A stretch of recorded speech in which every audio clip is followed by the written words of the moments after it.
श्रीगणेशकीलकस्तोत्रम्। दक्ष उवाच गणेशकीलकं ब्रह्मन् वद सर्वार्थदायकं मन्त्रादीनां विशेषेण सिद्धिदं पूर्णभावतः। मुद्गल उवाच कीलकेन विहीनाश्च मन्त्रा नैव सुखप्रदाः आदौ कीलकमेवं वै पठित्वा जपमाचरेत् तदा वीर्ययुता मन्त्रा नानासिद्धिप्रदायकाः भवन्ति नात्र सन्देहः कथयामि यथा श्रुतम्। समादिष्टं चाङ्गिरसा मह्यं गुह्यतमं परं सिद्धिदं वै गणेशस्य कीलकं शृणु मानद। अस्य श्रीगणेशकीलकस्य शिवऋषिः अनुष्टुप् छन्दः श्रीगणपतिर्देवता। ॐ गं योगाय स्वाहा। ॐ गं बीजं विद्याशक्तिगणपति प्रीत्यर्थे जपे विनियोगः। छन्दरुष्यादिन्यासांश्च कुर्यादादौ तथा परान् एकाक्षरस्यैव दक्ष षडाङ्गानाचरेत् सुधीः तदु ध्यायेद्गणेशानं ज्योतिरूपधरं परं मनोवाणीविहीनं च चतुर्भुजविराजितं सुण्डादण्डमुखं पूर्णं द्रष्टुं नैव प्रशक्यते विद्यासमायुक्तं विभूतिभिरुपासितम् एवं ध्यात्वा गणेशानं मानसैः पूजयेत् पृथक् पञ्चोपचारकैर्दक्ष ततो जपं समाचरेत् 21वारं तु जपं कुर्यात् प्रजापते ततः स्तोत्रं समुच्चार्य पश्चात् सर्वं समाचरेत् रूपं बलं श्रियं देहि यशो वीर्यं गजानन मेधां प्रज्ञां तथा कीर्तिं विघ्नराज नमोऽस्तु ते। यदा देवादयः सर्वे कुण्ठिता दैत्यपैः कृताः तदा त्वं तान्निहत्य स्म करोषि वीर्यसंयुतान् तथा मन्त्रा गणेशान् कुण्ठिताश्च दुरात्मभिः शापैश्च तान् संवीर्यांस्ते कुरुष्वत्वं नमो नमः। शक्तयः कुण्ठिताः सर्वाः स्मरणेन त्वया प्रभो ज्ञानयुक्ताः सवीर्याश्च कृता विघ्नेश ते नमः।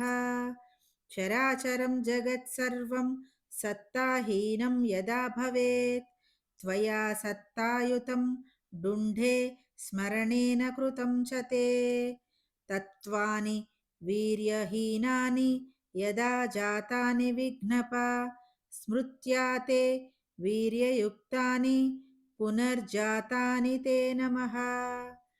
ब्रह्माणि योगहीनानि जातानि स्मरणेन ते यदा पुनर्गणेशान् योगं युक्तानि ते नमः इत्यादि विविधं सर्वं स्मरणेन च ते प्रभो सत्तायुक्तं बभूवैव विघ्नेशाय नमो नमः। तथा मन्त्रा गणेशान् वीर्यहीना बभूविरे स्मरणेन पुनर्डुण्ढे वीर्ययुक्तान् कुरुष्वते सर्वं सत्ता समायुक्तं मन्त्रपूजादिकं प्रभो मम नाम्ना भवतु ते वक्रतुण्डाय ते नमः। उत्कीलय महामन्त्रान् जपेन स्तोत्रपाठतः सर्वसिद्धिप्रदा मन्त्रा भवन्तु त्वत्प्रसादतः।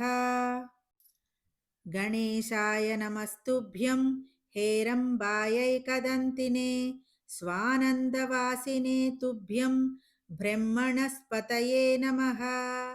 गणेशकीलकमिदं खचितं ते प्रजापते शिवप्रोक्तं तु मन्त्राणामुत्कीलनकरं परं यः पठिष्यति भावेन जप्त्वा ते मन्त्रमुत्तमम् सा सर्वसिद्धिमाप्नोति नानामन्त्रसमुद्भवाम् एनं त्यक्त्वा गणेशस्य मन्त्रं जपति नित्यदा सा सर्वफलहीनाश्च जायते नात्र संशयः सर्वसिद्धिप्रदं प्रोक्तं कीलकं परमाद्भुतं पुराणेन स्वयं शम्भुर्मन्त्राजां सिद्धिमालभत् विष्णुब्रह्मादयो देवा मुनयो योगिनः परे अनेन मन्त्रसिद्धिं ते लेभिरे च प्रजापते ऐलः कीलकमाद्यं वै कृत्वा मन्त्रपरायणः गतः स्वानन्दपूर्यां स भक्तराजो बभूवः सस्त्रीको जडदेहेन ब्रह्माण्डमवलोक्य तु गणेशदर्शनेनैव ज्योतिरूपो बभूवः दक्ष उवाच ऐलो जडशरीरस्थः कथं देवादिकैर्युतं ब्रह्माण्डं स ददर्शैव तन्मे वद कुतूहलम् पुण्यराशिः स्वयं साक्षान्नरकादीन्महामते अपश्यश्च कथं सोऽपि पापिदर्शनयोग्यकान् मुद्गलवाच विमानस्थः स्वयं राजा कृपया तान् ददर्शः गानेशानां जडस्तश्च शिवविष्णुमुखान् प्रभो स्वानन्दगे विमाने ये संस्थितास्ते शुभाशुभे योगरूपतया सर्वे दक्ष पश्यन्ति चाञ्जसा एतत्ते कथितं सर्वमैलस्य चरितं शुभं यः शृणोति स वै मर्त्यः भुक्तिं मुक्तिं लभेत् ध्रुवम् इति श्रीमुद्गलमहापुराणे पञ्चमे खण्डे लम्बोदरचरिते श्रवणमाहात्म्यवर्णनं नाम पञ्चचत्वारिंशत्तमोऽध्याये श्रीगणेशकीलकस्तोत्रम् सम्पूर्णम्। सर्वे जना सुखिनो भवन्तु।